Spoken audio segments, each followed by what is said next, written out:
कुरुक्षेत्र के उपायुक्त मुकुल कुमार ने कहा कि 8वें अंतर्राष्ट्रीय योग दिवस पर 21 जून को इंसानियत के लिए योग विषय पर एक सेमिनार का आयोजन लघु सचिवालय के सभागार में होगा। इस सेमिनार में शिक्षण संस्थाओं के विषय विशेषज्ञों के साथ साथ भारतीय योग संस्थान में पतंजलि योगपीठ के योगाचार्य भी शिरकत करेंगे।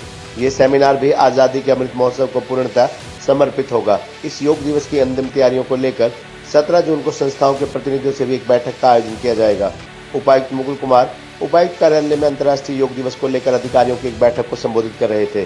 इससे पहले योग आयोग के चेयरमैन डॉक्टर जयदीप आर्य ने 8वें अंतर्राष्ट्रीय योग दिवस को लेकर की गई तैयारियों को लेकर चर्चा की और केंद्र व राज्य सरकार के एसओपी के अनुसार प्रबंध करने के लिए अधिकारियों से बातचीत की। उपायुक्त ने कहा कि 8वें अंतर्राष्ट्रीय योग दिवस का जिला स्तरीय कार्यक्रम 21 जून को ब्रह्मसरोवर पुरुषोत्तमपुरा बाग में होगा। इस कार्यक्रम में मुख्य अतिथि केंद्रीय कॉमर्स एवं इंडस्ट्री राज्य मंत्री अनुप्रिया पटेल होंगी। इस कार्यक्रम में पतंजलि योग समिति, भारतीय योग संस्थान, दिव्य योग मंदिर, भारतीय स्वाभिमान, पतंजलि युवा भारत, पतंजलि महिला समिति, आर्ट ऑफ लिविंग, युवा आर्य समाज, नेहरू युवा केंद्र, आरोग्य भारती, विद्या भारती, गायत्री परिवार, जियो गीता परिवार, क्रीड़ा भारती, योग भारती, INO, हरियाणा आयोग sports association, Brahma Kumari Indian yoga association सहित अन्य संस्थाएं भी भाग लेंगी। उन्होंने बताया कि 75 स्थलों में से 2 स्थल हरियाणा में शामिल किए गए हैं। आजादी के अमृत महोत्सव को लेकर देश में 75 आइकॉनिक स्थलों का चयन किया गया, जिनमें 2 स्थल हरियाणा के शामिल किए गए हैं। इसमें कुरुक्षेत्र के ब्रह्मसरोवर और हिसार के राखीगढ़ी का नाम शामिल है। इन दोनों स्थलों पर होने वाले कार्यक्रमों में केंद्र सरकार का भी योगदान होगा। हरियाणा योग आयोग के चेयरमैन डॉक्टर जयदीप आर्य ने कहा कि 21 जून को ब्रह्मसरोवर पुरुषोत्तमपुरा बाग में 8वें अंतर्राष्ट्रीय योग दिवस का आयोजन किया जा रहा है। इसमें प्रशासन और संस्थाओं का योगदान रहेगा, इसलिए प्रशासन और संस्थाओं के प्रतिनिधियों से तैयारियों को लेकर लगातार चर्चा की जा रही है। कार्यक्रम की अंतिम रिहर्सल 20 जून को होगी और 21 जून को सुबह 11 बजे लघु सचिवालय के सभागार में इंसानियत के लिए योग विषय पर एक सेमिनार का भी आयोजन किया जाएगा। इस सेमिनार में कुरुक्षेत्र विश्वविद्यालय के कुलपति सोमनाथ सचदेवा और श्री कृष्णा आयुष विश्वविद्यालय के कुलपति डॉक्टर बलदेव धीमान भी उपस्थित रहेंगे।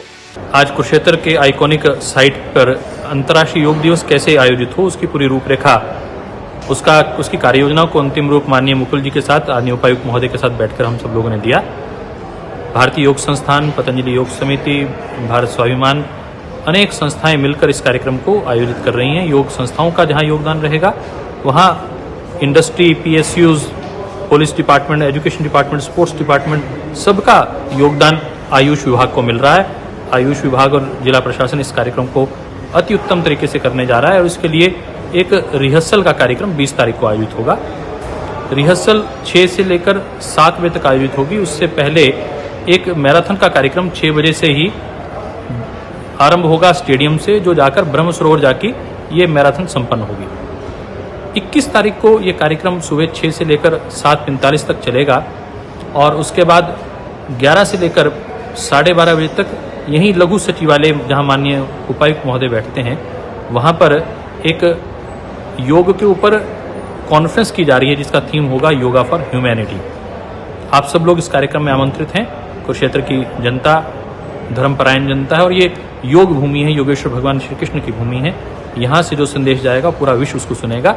आइए इस कार्यक्रम में सहभागी बने और अंतर्राष्ट्रीय योग दिवस के साथ योग करने का संकल्प। अंतर्राष्ट्रीय योगा दिवस मनाया जाएगा और कुरुक्षेत्र में बीइंग आइकॉनिक प्लेस, जो पूरे देश में 75 स्थानों का चयन हुआ है, उसमें ब्रह्मसरोवर पर इंटरनेशनल योगा डे को सेलिब्रेट किया जाएगा, जिसके अंदर 5000 से भी अधिक लोगों के भाग लेने को हम एक्सपेक्ट कर रहे हैं। और इसके अंदर मुख्य अतिथि माननीय श्रीमती अनुप्रिया पटेल केंद्रीय मंत्री रहेंगे और उसके साथ साथ जो विभिन्न स्टेक होल्डर्स हैं उनकी आज मीटिंग की गई थी और उनकी भागीदारी सुनिश्चित करने के लिए और डिफरेंट ड्यूटीज़ लगाई गई हैं। उसके लिए कमेटियों का भी गठन पहले कर दिया गया था, तो आज उसकी एक रिव्यू बैठक की गई थी।